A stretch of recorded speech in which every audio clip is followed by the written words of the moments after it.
आज हम पढ़ेंगे चैप्टर 2 बिलियन। और इस बिलियन चैप्टर में हमें जो पढ़ना है उसके कुछ हम सिलेबस देखेंगे कि आखिर हमें इसमें पढ़ना क्या क्या है। तो हम पढ़ेंगे पहले बिलियन एवं बिलियन के प्रकार, दूसरा है आपका बिलियन की सांद्रता व्यक्त करने की विधियां, तीसरा है विलेय एवं किसी पदार्थ की विलेयता की निर्भरता, गैस की द्रव में विलेयता एवं विलेयता संबंधी हेनरी का नियम, हेनरी के नियम के व्यवहारिक उपयोग एवं दोष, ठोस का ठोस में विलयन, ठोस का द्रव में विलयन, और हम पढ़ेंगे वाष्प दाब के आपेक्षिक अवनमन संबंधी राउल्ट का नियम, द्रव का द्रव में विलयन, आदर्श विलयन एवं अनादर्श विलयन, धनात्मक विचलन एवं ऋणात्मक विचलन, अणु संख्य गुण धर्म, विभिन्न प्रकार के अणु संख्य गुण धर्म का हम वर्णन पढ़ेंगे। उसके बाद है परासरणी दाब, हाइपोटोनिक एवं हाइपरटोनिक विलयन, अर्धपारगम्य झिल्ली, परासरणी दाब मापने की बर्कले एवं हार्टले विधि एवं इसके लाभ। इसके बाद हम नेक्स्ट पढ़ेंगे परासरणी दाब के नियम संबंधी अपेक्षिक अवनमन से विलयन का आणविक द्रव्यमान का निर्धारण और क्वथनांक के उन्नयन संबंधी राउल्ट के नियम एवं विलेय का आणविक द्रव्यमान का निर्धारण। और उसके साथ साथ हम लोग पढ़ेंगे अपसामान्य आणविक द्रव्यमान एवं क्वांट ऑफ गुणांक। तो चलते हैं हम नेक्स्ट पेज पर कि हमें नेक्स्ट क्या पढ़ना है।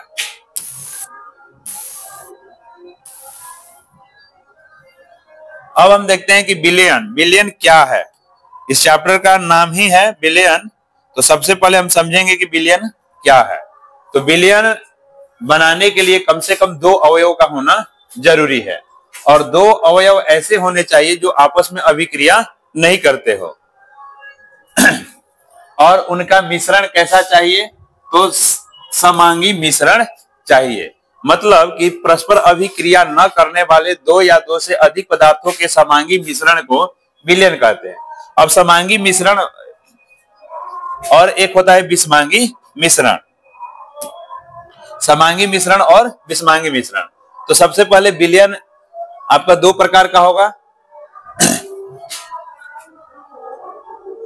सॉरी, हम मिश्रण 2 प्रकार के पढ़ेंगे, और मिश्रण 2 प्रकार का होता है, एक समांगी मिश्रण और दूसरा होता है विषमांगी मिश्रण।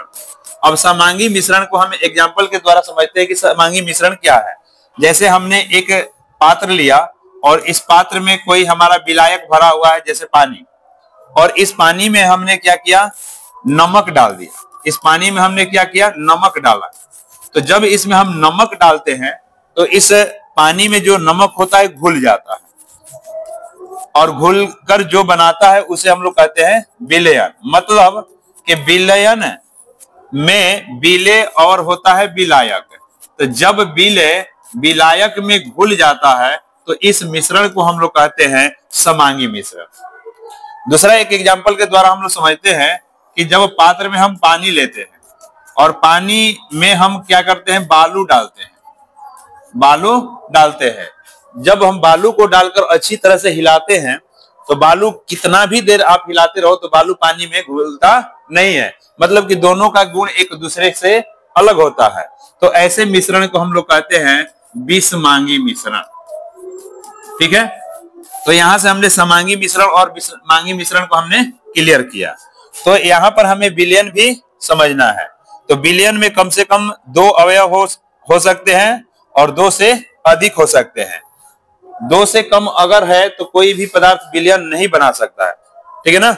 अब जैसे देखते हैं विलयन, तो मैंने अभी बताया विलयन परस्पर अभिक्रिया न करने वाले 2 या 2 से अधिक पदार्थों के समांगी मिश्रण को विलयन कहते हैं। अर्थात विलयन में 2 चीज अभी मैंने बताया कि एक विलेय और विलायक। अब हम विलेय किसे कहेंगे? अब यहाँ पर सपोज दैट हम देखते हैं कि यह नमक है हमारा, तो इसे हम लोग कहेंगे क्या? विलेय। और नमक को हमने मिला दिया किसमें? पानी में, वाटर में। और जब ये दोनों मिला, अच्छी तरह से हमने मिला दिया, तो कुछ देर के बाद हम देखते हैं कि नमक दिखाई हमें नहीं देता है, मतलब कि यह पानी के साथ समांगी मिश्रण बनाता है और एक अवयव तैयार करता है। उस अवयव को हम लोग कहते हैं विलयन। ठीक है, तो विलयन में 2 चीज अवयव हुआ आपका, एक विलेय और दूसरा विलायक।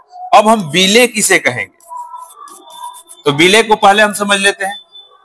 तो विलेय को हम लोग दो प्रकार से समझ सकते हैं। एक साधारण तौर पर कहेंगे कि जो पानी में घुल जाता है उसे हम विलेय कहेंगे, या जब हम कोई अवयव लिए हैं और जिस अवयव में जिस विलयन में जिस अवयव की मात्रा कम होगी, सीधा सीधी हम समझते हैं कि विलयन में जिस अवयव की मात्रा कम होगी उसे हम कहेंगे विलेय, और जिसकी मात्रा अधिक होगी उसे हम कहते हैं विलाय।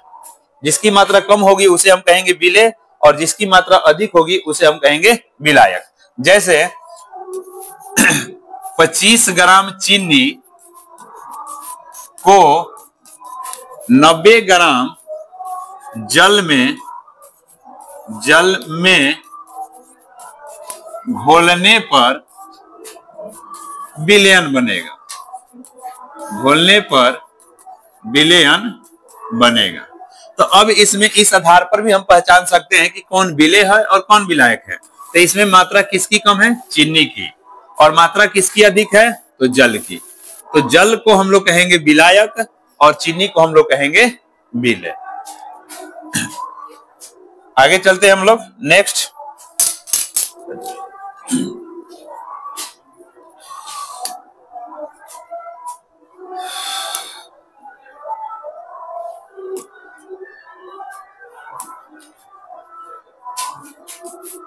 अब है कि विलयन की सांद्रता, विलयन की सांद्रता।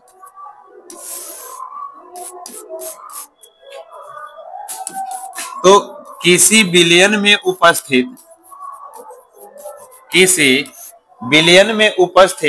किसी अवयव की मात्रा को व्यक्त करना विलयन की सांद्रता कहलाती है। और विलयन की सांद्रता व्यक्त करने की निम्न विधियां होती है। पहला आपका आता है इसमें मोलरता, दूसरा आपका है मोललता, तीसरा आपका आता है मोल प्रभाज। मोल प्रभाज इसे हम लोग कहते हैं मोल अंश। ठीक है। चौथा आपका आता है पार्ट्स प्रति मिलियन, पार्ट्स प्रति मिलियन, इसे हम लोग पीपीएम भी बोलते हैं। उसके बाद है नॉर्मलता, और नेक्स्ट है फार्मलता, फार्मलता। तो सबसे पहले हम विलयन की सांद्रता व्यक्त करने की पहली विधि पढ़ेंगे मोलरता। तो जानेंगे हम लोग कि मोलरता क्या है। अब हम पढ़ेंगे विलयन की सांद्रता व्यक्त करने की पहली विधि मोलरता। तो मोलरता आखिर है क्या? तो मोलरता हम लोग निकालते हैं किसी भी अवयव का विलयन में, प्रति लीटर विलयन में कितना विलेय का मोल घुला हुआ है, और जब विलेय के मोल हम लोग ज्ञात कर लेते हैं वही हमारी कहलाती है मोलरता। मतलब कि प्रति लीटर विलयन में घुले हुए विलेय के मोलों की संख्या, विलेय के मोलों की संख्या को उस विलयन की मोलरता कहते हैं, मोलरता कहते हैं। इसे बड़ा एम से सूचित करते हैं, इसे बड़ा एम से सूचित करते हैं। अर्थात मोलरता बराबर आपका सूत्र हो सकता है विलेय के मोल बटा विलयन का आयतन। ठीक है। और ये विलयन का आयतन लीटर में दिया होना चाहिए। जब ये विलयन का आयतन लीटर में दिया रहेगा तब हम इस फॉर्मूले का उपयोग करेंगे। तो मोलरता को हम लोग सूचित करते हैं बड़ा M से, और विलेय के मोल की संख्या को N से, और विलयन के आयतन को V से, और V दिया होना चाहिए लीटर में।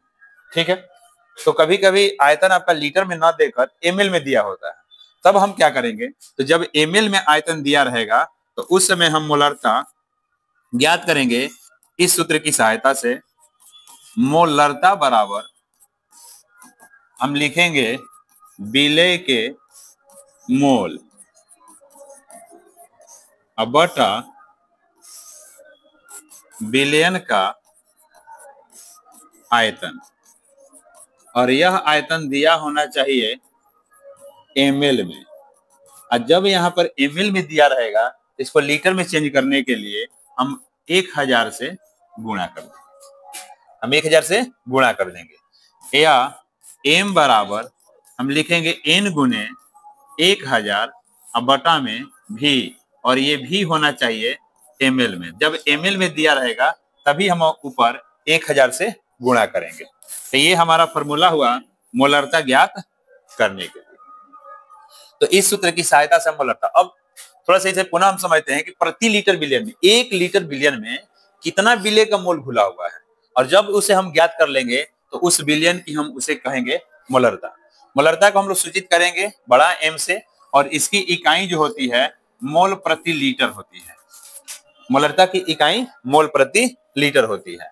तो मोलरता बराबर हम लोग लिख सकते हैं विलेय के मोल अब बटा में विलयन का आयतन, जब लीटर में दिया रहेगा तब, और जब ml में दिया रहेगा तो विलेय के मोल गुने 1000 बटा में विलयन का आयतन ml में। तो ml में दिया रहेगा तो इसे लीटर में चेंज करने के लिए हम लोग 1000 से गुणा करते हैं। ठीक है, क्लियर। अब आगे चलते हैं कि इस पर अगर आधारित अगर क्वेश्चन दे दे, इस क्वेश्चन को हम लोग हल कैसे करेंगे। तो देखते हैं एक क्वेश्चन के द्वारा।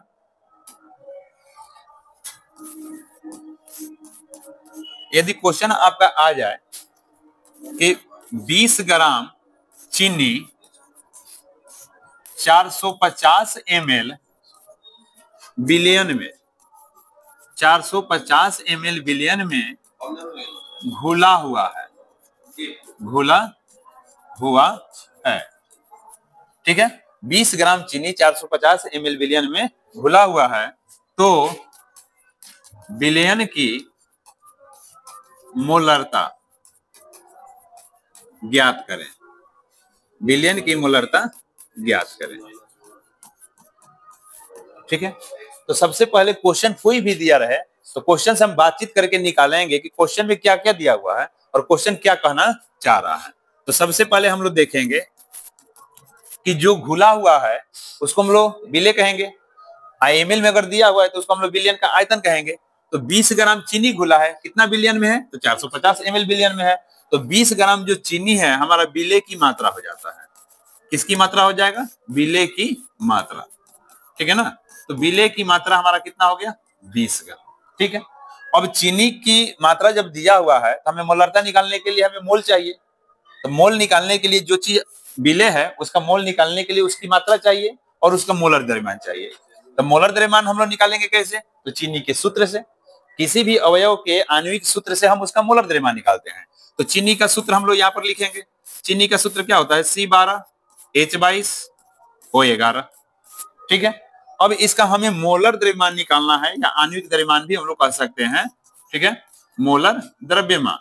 तो मोलर द्रव्यमान निकालने के लिए हम प्रत्येक परमाणु का परमाणु द्रव्यमान लिखते हैं। अब एक कार्बन का परमाणु द्रव्यमान होता है कितना, 12। कितने कार्बन है, तो 12 कार्बन है। तो 12 में हम लोग 12 से क्या करेंगे, गुणा करेंगे। ठीक है, फिर हाइड्रोजन है, तो यहाँ पर अगले तत्व के लिए हम लोग क्या करेंगे, प्लस का चिन्ह दे देंगे। एक हाइड्रोजन का परमाणु भार 1 होता है, तो 22 हाइड्रोजन का परमाणु भार कितना होगा, 22 ही होगा। और एक ऑक्सीजन का परमाणु भार कितना होता है, 16 होता है। तो 16 में हम लोग क्या करेंगे, 11 से गुणा करेंगे। ठीक है, अब यहाँ पर 12 12 144। ठीक है, अब 101 में हम लोग 22 ले गुणा करेंगे तो कितना होगा, 22। ठीक है, और 16 में 11 से गुणा कीजिएगा तो 16, और ये हो जाएगा आपका 16, 176 आपका हो जाएगा, 176। ठीक है, अब इन तीनों को हम लोग ऐड कर देंगे, जोड़ देंगे। तो 6 2 8 4 12, 7 2 9 9 4 13 1 14, 1 1 2 1 हासिल हो गया आपका 3, यानी 342 ग्राम मोल इनवर्स। ये आपका हो गया मोलर द्रव्यमान। मोलर द्रव्यमान की इकाई होती है ग्राम मोल इनवर्स। तो जब मोलर द्रव्यमान निकल गया तो हम बीले के यहाँ पर मोल निकाल सकते हैं। इसलिए बीले के मोल, बीले के मोल, बीले का मोल का एक फॉर्मूला होता है, बीले की मात्रा, बीले की मात्रा अब बटा होता है बीले का मोलर द्रव्यमान, बीले का मोलर द्रव्यमान।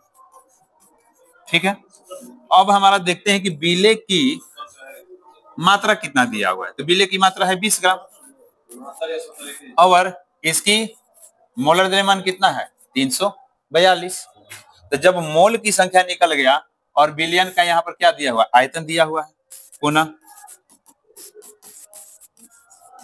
बिलियन का आयतन, बिलियन का आयतन दिया हुआ है आपका 450 ml। ठीक है, अब यहां से हम मोलरता निकाल सकते हैं। तो मोलरता बराबर आपका आ जाएगा n गुने 1000। क्यों 1000 लिखते हैं, क्योंकि आयतन जो है ml में दिया हुआ है। ठीक है ना, और उसके बाद हम यहाँ पर आयतन लिख सकते हैं v। ठीक है, अब यहाँ पर हम देखते हैं। ठीक है ना, तो m बराबर n गुने 1000, तो n की मात्रा कितना है 20/342, 20/342 गुने 1000 बटा में आपका हो जाता है 450। 1 0 से 1 0 आपका कट जाएगा, 5 से अगर कटाते हैं तो 5 का 20 आपका हो जाएगा, 4 बार में कट जाएगा, और ये आपका हो जाएगा 5 9 45, 9 बार में। अब यहां से हम क्या कर सकते हैं, गुणा करके। तो 100 में 4 से अगर मल्टीप्लाई करते हैं तो 6 चौका आपका हो जाएगा 400। इसमें अगर 9 से हम गुणा करेंगे तो 9 दूना 18, 9 चौका 36, 1 37 और 9 तिया 27, 27 30। ठीक है, अब उसके बाद आप यहाँ से मल्टीप्लाई डिवाइड करके भी आप यहाँ से आंसर ला सकते हैं। अब यहाँ से आप भाग कर लोगे, आपका आंसर आ जाएगा, और इसकी जो इकाई होगी मोल प्रति लीटर होगी। चलिए डिवाइड करने आ जाएगा ना। ठीक है, ओके।